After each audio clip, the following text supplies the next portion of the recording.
가슴에 손 얹고 선포합시다. 하나님께서 나를 사랑하십니다. 나도 하나님을 사랑합니다. 하나님 앞에서 나는 존귀한 자입니다. 내 옆에 있는 분도 존귀한 자입니다. 선포합시다. 사랑합니다. 축복합니다. 요즘 자연 어떻습니까? 아름답지요. 곳곳에 꽃들이 만발하고 있습니다. 지나가는 나그네의 발걸음을 붙잡는 것 같습니다. 코로나19로 인해서 우울한 사람들의 마음에 또 얼굴에 환한 웃음을 짓게 하고 있는 것 같습니다. 곳곳에 정말 울긋불긋한 꽃들이 하늘의 별처럼 보석처럼 술을 놓고 있는 그 모습 참 아름답습니다. 특별히 우리나라 사계절은 아름다운 것 같아요. 어느 날은 여름만 지속되는 나라도 있고 추운 기후를 하고 지내는 나라들도 있잖아요. 그런데 우리 사계절이 좀 약해져가는 그런 기미도 있지만 봄이 있고 여름이 있고 가을이 있고 겨울이 있고 사계절 아름답지만 특별히 이 5월은 계절의 여왕이라고 불릴 만큼 칭송받는 그런 계절입니다. 하나님이 만드신 자연 속에는 단순히 아름다움만 있는 것이 아니라 하나님의 신성이 있다고 그랬습니다. 하나님의 살아계심을 자연을 통해서 볼 수 있다는 거예요. 그러므로 한 번쯤 우리가 또 아름다운 자연을 찾아가서 꽃 구경도 하고 점점점 풀어지는 이런 나무들도 바라보면서 답답한 마음이 좀 열리고 또 상처받은 마음들도 치유도 또 힐링하는 말없이 들려주시는 하나님의 음성을 듣는 그런 시간들이 됐으면 좋겠습니다. 5월의 자연 참으로 아름답지만 이보다 더 하나님이 보실 때 아름다운 것이 있는데 그 공간은 가정입니다. 가정은 하나님이 친히 세워주신 신적 기관이기 때문입니다. 가정은 어떤 유형적인 아름다움을 떠나서 가정에는 사랑과 행복이 있기 때문입니다. 여러분, 만약 우리 가정에 사랑과 행복이 없고 느낄 수 없다면 아무리 좋은 자연을 바라본들 마음에 기쁨이 즐거움이 찾아올 수 있겠습니까? 그런 면에서 가정은 세상에 있는 그 무엇과도 비교할 수 없는 소중하고 아름다운 곳입니다. 자, 이제 시야를 우리 가정으로 한번 돌려봅시다. 우리 가정은 지금 어떻습니까? 사랑과 행복이 가득한 건강한 가정, 행복한 가정인지요? 예수 그리스도 안에 있는 믿음의 성도들의 가정은 반드시 그래야 합니다. 그런데 주변에 보면 가정의 행복 지수들이 높지 못한 가정들이 의외로 많이 있습니다. 그 이유는 왜일까요? 왜 그럴까요? 여기에 직접적인 답을 하기 전에 5월 가정의 달을 이제 살아가면서 왜 우리 가정이 행복해야 될 텐데 행복하지 못한가?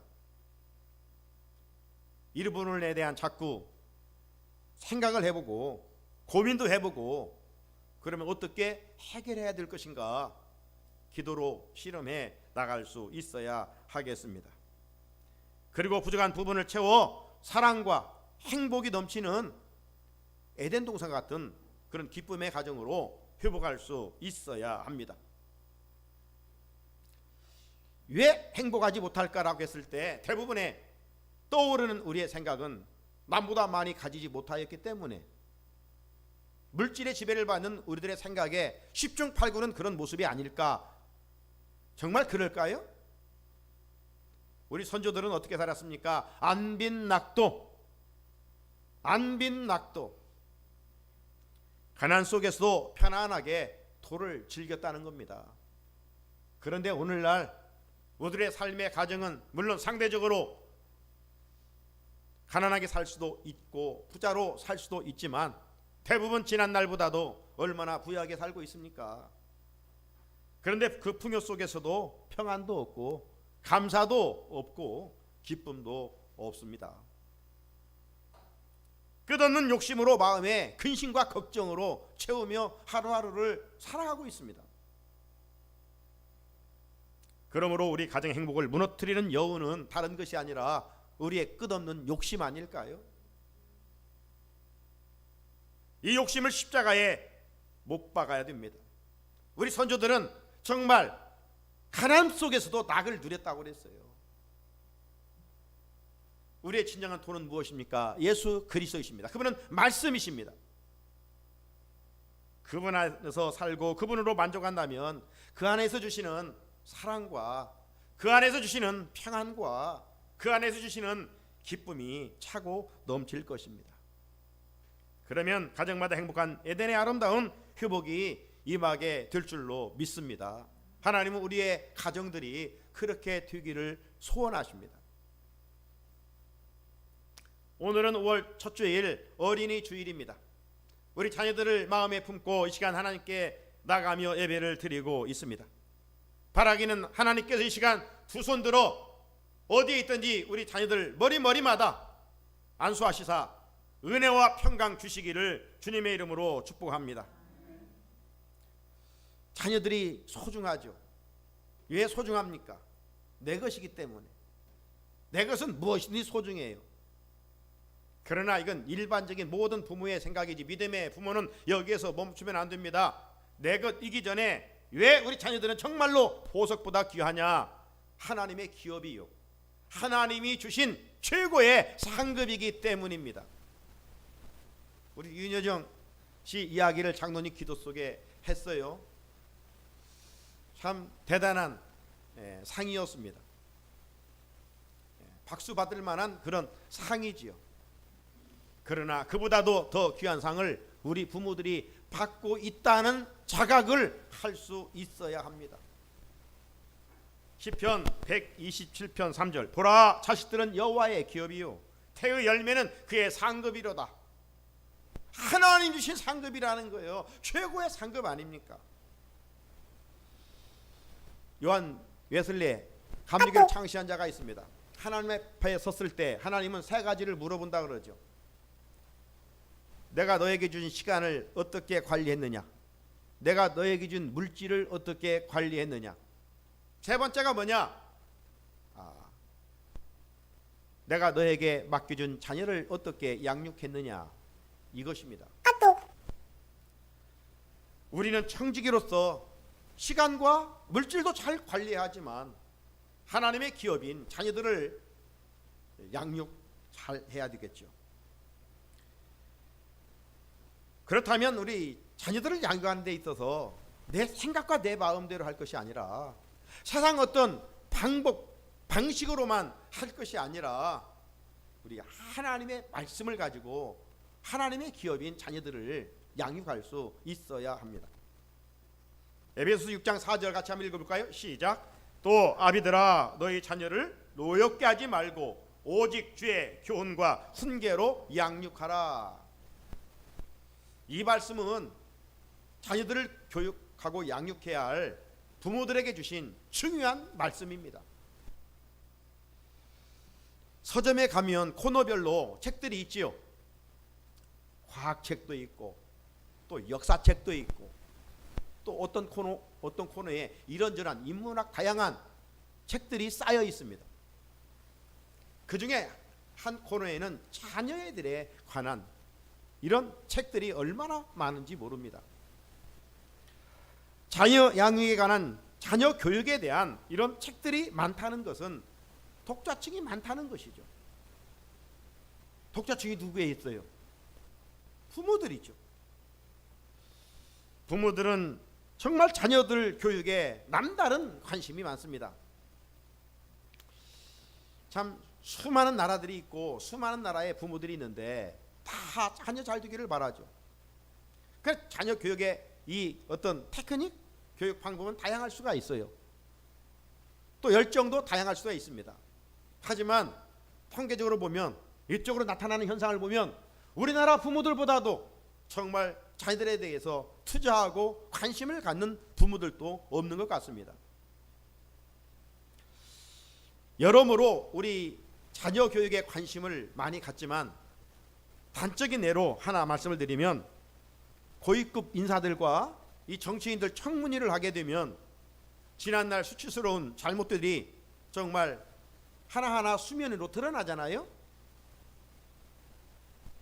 그 중에 대부분 공통점이 뭐냐면 위장 전입입니다. 위장 전입. 여러분, 왜 위장 전입을 했습니까? 물론 땅을 투기하기 위한 그런 부분도 있지만 대부분의 위장 전입의 모습은 자녀들 교육을 위해서, 학군이 좋은 곳으로 자녀들을 보내서 공부시키기 위함입니다. 그래서 살지도 않는 곳에 사는 것처럼 위장을 하는 것이죠. 여러분, 그 과정과 절차는 분명하게 잘못됐어요. 하지만 솔직히 자녀를 사랑하는 부모의 마음 아니겠습니까? 정말 좋은 곳에서 자녀를 교육시킬 수 있다면 누가 그 길을 마다하겠습니까?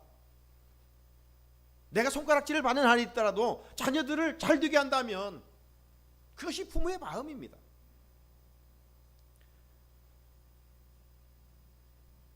믿는 가정의 자녀들이 좋은 학교에 지나가요 교육 잘 받아야 되겠죠. 참 좋은 일입니다. 이게 자녀 교육의 한 방법일 수 있어요. 하지만 우리 믿음의 부모들은 세상 교육으로 만족해서는 안 되죠. 세상 교육에 다 맡기면 안 되는 것이죠. 인생의 교과서인 하나님의 말씀으로 자녀들을 교육해야 됩니다. 세상의 것은 다 시대마다 바꿔져요. 그러잖아요. 작년에 좋았는데 올해는 안 좋아요. 기준이 다 달라져요. 그러나 변질되지 않는 금과 같은 것이 있다면 하나님의 말씀이에요. 말씀은 작년에 이랬으니까 이렇게 변하고 금년에 이랬으니까 이렇게 변하는 말씀이 아니에요. 2000년토록, 아니 세상은 다 없어져도 주의 말씀은 영원한다고 했어요. 변질되지 않아요. 그렇기 때문에 우리가 말씀으로 자녀를 양육하는 일을 잘 했을 때 우리 자녀들은 우리 사이에 꼭 필요한 적재적소의 귀한 인물들로 쓰임받을 수 있는 것이죠. 사랑하는 성도 여러분, 우리 사이에 필요한 사람이 누구입니까? 우리 사이에 필요한 사람은 나보다도 남을 더 생각할 수 있는 배려하는 사람이죠. 세상 교육의 목표는요, 배워서 내가 잘 되는 거예요. 네? 우리 흔히들 부모들이 말하잖아요. 공부하라 공부하라. 자녀들은 듣기 싫죠. 네? 그러면서 뭐라 그래요? 너 잘 뛰라고 하는 거 아니, 너 잘 뛰라고. 100번 맞는 이야기죠. 그러니까 배워서 내가 잘 되는 것은 세상 교육의 목표이지만 이 기독교 교육의 목표는 배워서 잘 돼서 남을 돕는 겁니다. 남을 돕는 거예요. 이것이 성경의 가르침이고 예수님의 정신이죠. 그리스도인들은 배우고 성공해서 보다 더 어려운 사람들을 섬기는 데 있는 겁니다. 그게 정말 가치 있는 인생 아닐까요? 쌓아놓고 누리는 것이 행복지수도 있지만 그보다도 더 훨씬 높은 행복지수는 섬기는 겁니다. 주어진 것 가지고 흘러보내면 얼마나 더 기쁘던가요. 따라서 자녀 교육을 하는 데 있어서 하나님의 말씀인 성경보다 더 좋은 교과서는 없기 때문에 오늘 하나님은 사도 바울을 통하여 강조합니다. 아비들아, 너희 자녀를 노엽게 하지 말고 오직 주의 교훈과 훈계로 양육하라. 여기서 말씀하고 있는 액센트, 오직 주의 교훈과 훈계로 양육하라. 이 말씀을 여러 가지로 설명할 수가 있어요. 주의 교훈은 뭐고 주의 훈계는 뭔가? 하지만 한마디로 오늘 저는 말씀을 드리면 부모들이 자녀들에게 예수님의 대리자로 행동하라. 부모들이 예수님의 대리자로 행동하라, 이 말씀이에요. 오늘 본문에서 예수님은 찾아온 어린 아이들에게 어떻게 행동했습니까? 자, 오늘 본문을 보게 되면 본문에 많은 사람들이 등장합니다. 수를 셀 수가 없어요. 하지만 구체적인 이름은 언급되어 있지 않습니다. 어떤 사람들이 등장합니까? 13절 한번 읽어볼까요? 시작. 사람들이 예수께 만져주심을 바라고 어린 아이들을 데리고 오매 제자들이 끄집건을. 누가 나옵니까? 사람들이 나오죠. 사람들입니다. 무리들이에요. 또 누가 나옵니까? 어린 아이들이에요. 어린 아이들이에요. 그리고 또 누가 나와요? 제자들이 나와요. 제자들이 세 그룹이 나와요. 예수님 이외에. 자, 여기 사람들이란 누구겠어요? 어른들이겠죠. 왜? 뒤에 보면 어린 아이들을 예수님께서 좀 만져주시기를 바라고 데리고 왔기 때문입니다. 그리고 예수님 12제자들 또 나와요. 자, 오늘 본문을 기록한 마가는 뭐라고 지금 강조하고 있습니까? 어린 아이들이 예수님 앞에 나오는데 제자들이 그 어린 아이들을 꾸짖었다는 겁니다. 책망했다는 겁니다. 제자들이 왜 그랬을까요? 예수님을 위한다고 생각하였기 때문입니다. 예수님은 어떻습니까? 늘 어디를 갔든지 말씀을 전하시잖아요. 제가 지금 이렇게 설교하는데 아이들이 막 여기서 왔다 갔다 뛰어다니고 막 혼란하게 하면 제가 말씀을 잘 전하지 못하잖아요. 제자들이 바로 그런 생각이었어요. 예수님이 말씀을 전하시는데 조용하고 분위기를 잘 잡기 위해서 애들을 단속한 것이죠. 조용해. 왜 애들까지 데리고 가지고 부모들을 당신들이 나오지 하면서 막 어른들에게도 뭐라 하고 아이들에게도 막 책망을 했던 것 같아요. 누구를 위해서? 자기들을 위한 것이 아니라 나름 예수님을 위해서, 예수님 조용한 가운데서 말씀을 전하실 수 있도록. 자, 그렇다면 주님으로부터 제자들이 칭찬받아야 마땅하지 않아요? 그런데 오늘 본문을 보게 되면 제자들이 칭찬받기는커녕 책망을 받아서 예수님하고 화를 냈다고 했어요. 화를 냈다고 그랬어요. 사랑하는 성도 여러분, 우리들도 대인 관계에서 이런 잘못을 범할 때가 있습니다. 상대방을 생각한다고 이렇게 말하고 저렇게 말을 하고 행동도 합니다. 우리 언행에는 전혀 나쁜 의도도 없습니다. 상처 줄 마음은 손끝만큼도 없습니다. 그런데 상대방은 내 언행을 통해서 위로는커녕 상처받을 때가 있습니다. 참 그런 면에서 이 말조심은 잘 해야 되는 것 같아요.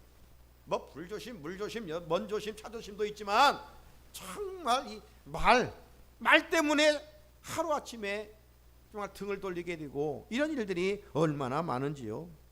가정에서도 부부간에 말 때문에 싸우지 뭐 큰 것 때문에 싸운 게 아니에요.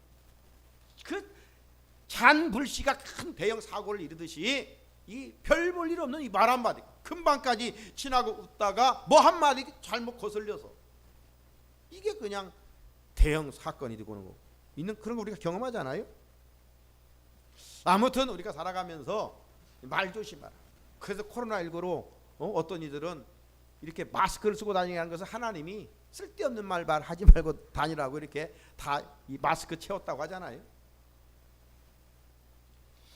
또 우리가 교회를 위하여 열심히 일하고 있는데 남 보기에는 이용적으로 열심히 일해요. 그런데 결과는 뭐냐? 교회 분란을 일으키게 된다는 것이죠. 왜 그럴까? 그냥 내가 좋아서 하지 감사함도 없어요.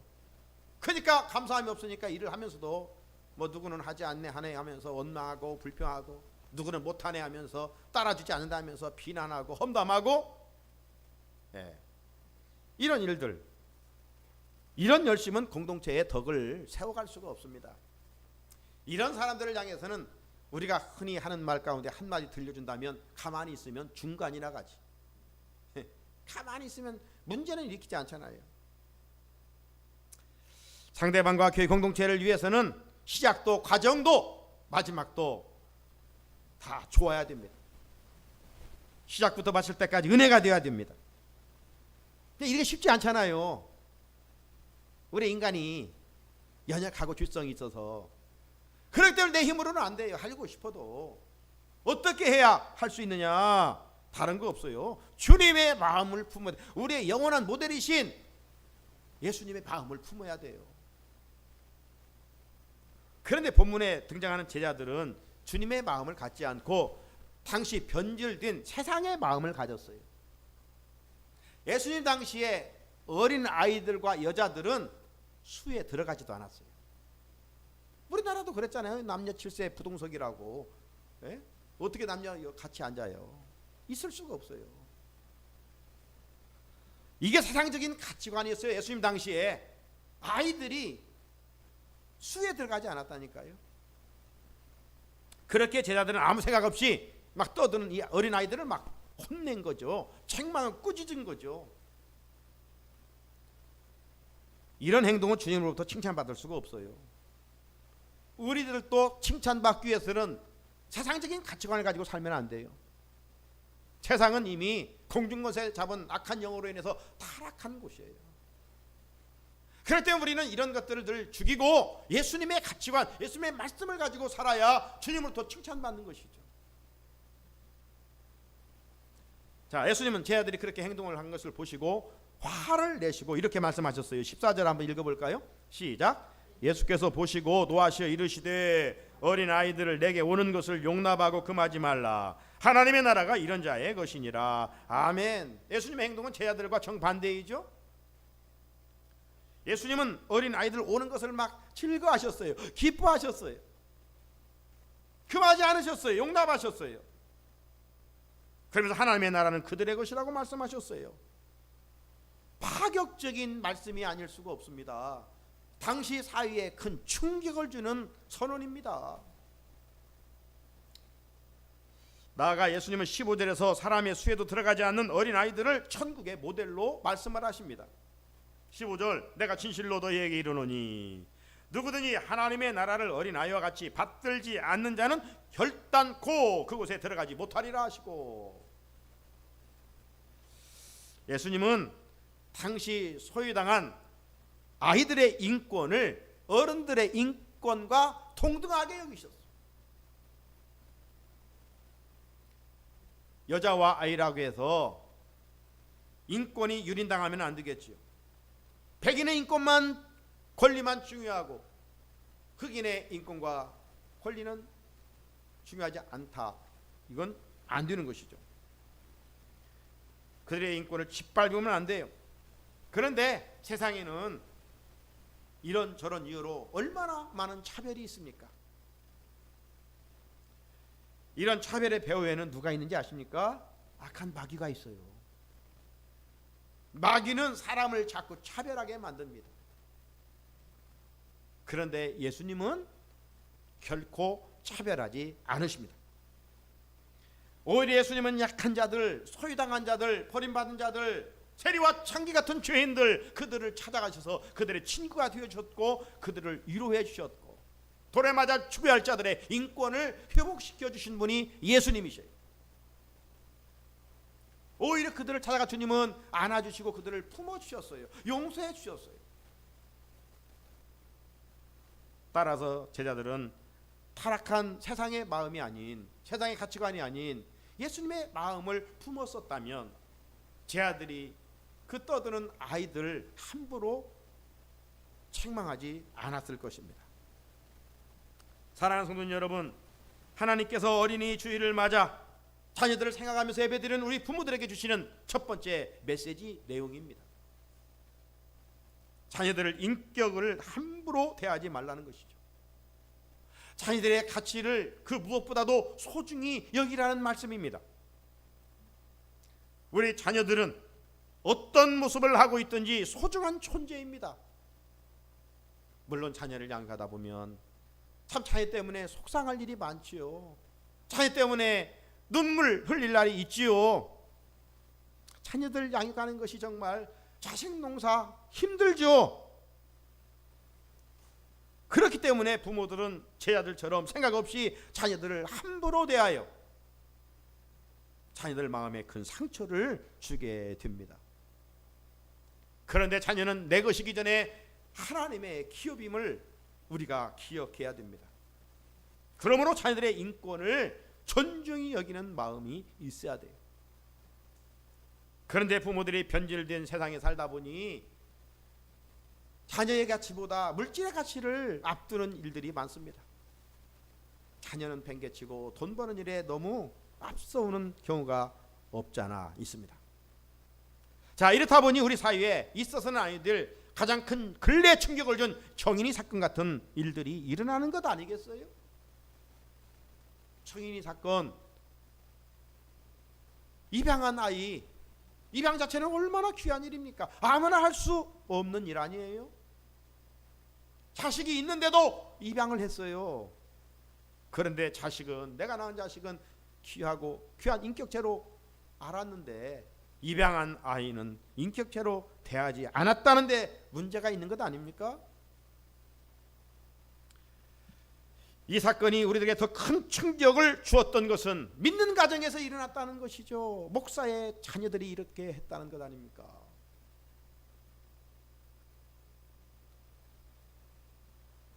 세상에서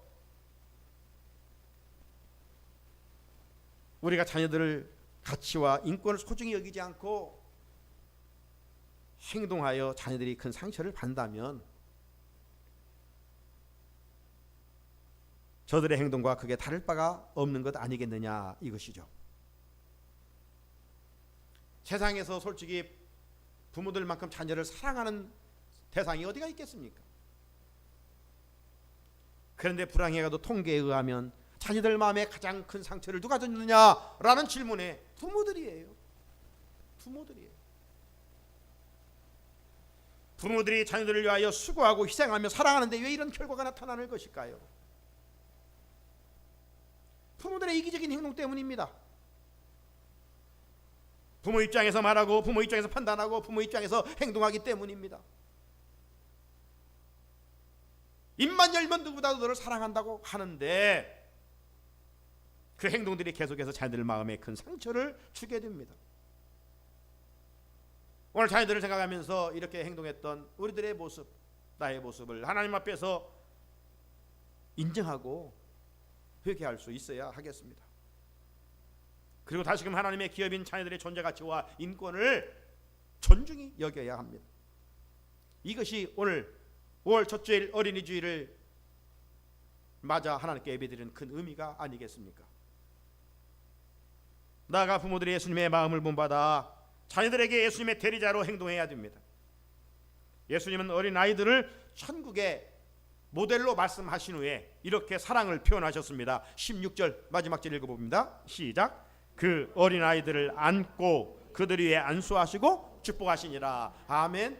이 말씀에서 짧은 말씀이지만 세 단어를 주목해야 됩니다. 안고, 안수하시고 축복하시니라.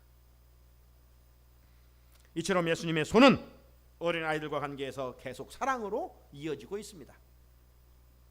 따라서 예수님은 우리 부모들이 자녀들과 관계 속에서 예수님의 대리자로 행동하기를 간절히 소원하십니다. 그럴 때 부모들의 그 믿음의 행위를 보시고 우리 사랑하는 자녀들 앞길을 축복하실 것입니다. 자, 예수님의 손, 오늘 16절 말씀에서 찾아보면 첫째, 예수님은 손으로 아이들을 안아주셨습니다. 안아주셨어요. 16절에 그 어린 아이들을 안고 제자들은 어떻게 행동했어요? 어린 아이들을 막 꾸짖고 쫓아내려고 했습니다. 하지만 예수님은 어린 아이들을 당신의 팔로 안아주셨습니다. 품어주셨습니다. 여기 안다, 품다라는 말은 따뜻한 사랑의 표현입니다. 엄마는 어린 아이를 사랑하기에 품에 품습니다. 아빠는 자녀들을 사랑하기에 팔로 끌어 안습니다. 붙잡습니다. 사랑은 말로 하는 게 아니에요. 사랑은 행동입니다. 몸으로 하는 것입니다. 사랑의 관계는 몸을 터치함으로 사랑을 더 확실하게 경험하게 됩니다.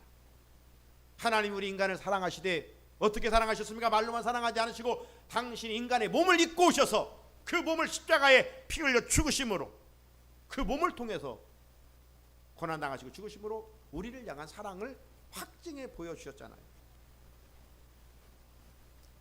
세월이 흘러 우리 부모들의 육신적으로나 팔에 힘이 없을지라도 기회가 되는 대로 우리 자녀들을 안아줍시다. 안아주는 순간 부모의 사랑이 입으로만 사랑이 아닌 진실한 사랑임을 자녀들이 느끼게 됩니다. 전이 되게 됩니다. 사람은 밥만 먹고 자라는 동물과 같은 존재가 아니라 사랑을 먹고 자라는 하나님의 형상을 입은 존재입니다. 자녀를 사랑하는 것은 예수님처럼 자녀를 안아주는 것입니다.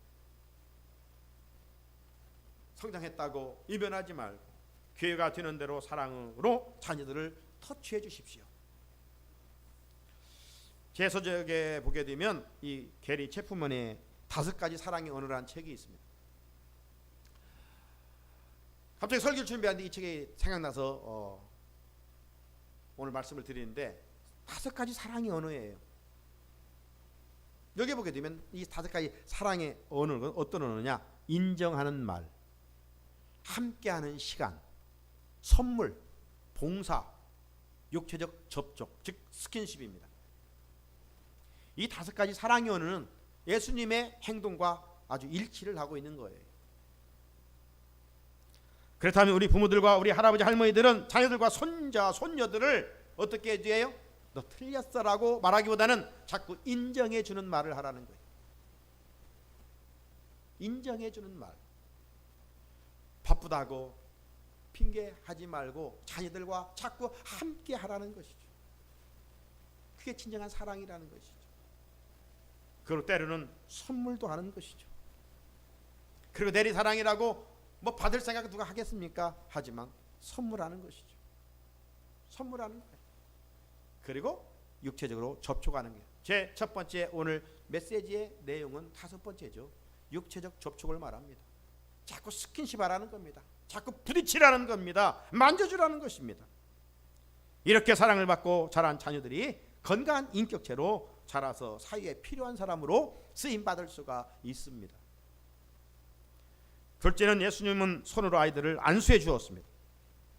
16절에 그들 위에 안수하시고, 여기 안수하셨다는 말은 어린아이들을 위해서 기도해 주셨다는 말이에요. 자녀들을 정말 사랑하는 표현 중 으뜸은 무엇일까요? 믿지 않는 사람들이야 다른 것으로 이야기할 수 있지만 우리 믿는 부모들에게 있어서 자녀들을 향한 최고의 사랑의 표현은 매일매일 자녀들을 위해서 기도의 물을 주는 것입니다.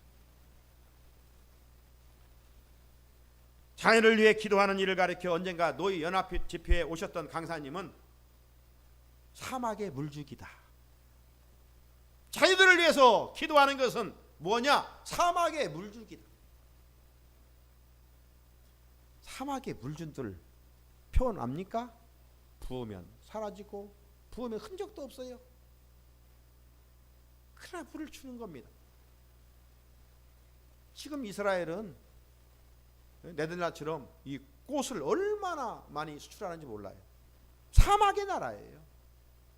그러나 끊임없이 지정해로부터 물을 공급해서 정말로 사막이 옥토가 돼요. 그런 축복의 땅이 됐잖아요. 젖과 꿀이 흐르는 땅이 됐잖아요. 사람들이 생각할 때는 메마른 사막에 물을 주는 것은 헛수고처럼 보입니다. 바보짓 하는 것처럼 보입니다. 그래서 비난할 수도 있습니다. 하지만 타인의 비난에도 기도하는 사람 누구일까요? 기도의 능력을 믿는 사람입니다. 기도의 맛을 경험한 사람입니다. 기도하는 자녀는 망하지 않는다는 말씀을 믿는 자들입니다. 자녀는 부모가 기도하는 만큼 되어갑니다. 지금의 상황만 보지 말고 자녀들을 위해 간절히 기도의 물을 부어 주십시오. 부모의 기도의 분량이 채워지는 날 하나님께서 사막을 옥토로 변화시켜 아름다운 꽃을 만발하게 하실 것입니다. 믿는 부모를 둔 자녀들이 가장 불행한 일은 먹고 사는 문제가 아니라 믿는다고 하면서 자녀를 품고 기도하지 않는 일입니다. 이건 가장 불행한 일입니다. 그래도 자녀들을 위하여 기도의 물을 주지 않겠습니까? 일주일에 한 번이라도 새벽을 깨워 교회에 올라와 자녀들을 위해 기도의 물을 주십시오. 그렇지 못하거든 시간을 정하여 있는 곳에서 자녀들을 품고 기도하십시오. 여러분의 믿음의 행위를 하나님이 기억하시고 자녀들을 축복하실 것입니다. 끝으로 예수님은 손으로 아이들을 축복해 주셨습니다. 16절 다시 한번 읽어봅니다. 그 어린아이들을 안고 그들 위에 안수하시고 축복하시니라. 예수님은 먼저 어린아이들을 품어주셨어요. 안아주셨어요. 오늘 본문에 보게 되면 사람들이 예수님은 그냥 가면 아이들을 만져주셨던 것 같아요. 만져주심을 바라고 나왔잖아요. 예수님은 터치하기를 좋아하셨어요. 사랑의 관계죠. 사랑하니까 손도 부딪히고, 사랑하니까 악수도 하고, 포옹도 하고, 키스도 하고 그러잖아요. 이게 사랑의 관계예요. 멍 때리고 가만히 있는 게 사랑의 관계가 아니에요. 사랑의 관계는 자꾸 터치가 있는 겁니다. 그래서 예수님 그렇게 사랑이시니까 사랑을 표현하신 거예요. 그리고 기도해 주시고 마지막으로 축복을 선포하셨어요. 여러분, 말은 씨앗이기 때문에 심는 대로 거두는 것입니다. 따라 사람은 말한 대로 되고 반복해서 들은 말대로 만들어져 갑니다. 그렇다면 우리 자녀들이 가정에서 부모로부터 어떤 말을 반복해서 듣고 있느냐가 중요한 것 아니겠습니까? 우리 부모들로부터 우리 자녀들이 지금 어떤 말을 반복해서 듣고 있는가, 그게 인격 형성에 엄청난 에너지가 되어가고 있는 것입니다. 부정적인 말을 반복해 들으면 심성이 곱게 자랄 수 삐딱하게 자라는 거예요. 그래서 매사 부정적입니다. 긍정적이지를 못해요. 그러므로 좋은 말을 들어야 돼요. 자녀들에게 긍정적인 말, 위로의 말, 소망의 말, 축복의 말, 칭찬의 말, 믿음의 말을 들려줘야 됩니다. 염려하지 마. 아빠 엄마가 기도하고 있어. 너는 하나님의 자녀야. 하나님 책임져 주실 거야. 힘들지? 괜찮아. 다 누구는 힘든 거야. 그러나 견뎌내면 돼. 기도하고 있어. 너도 기도해. 이런 믿음의 말. 이런 말을 부모로부터 반복해 듣고 자란 자녀들은 넘어져도 오뚜기처럼 다시 일어납니다.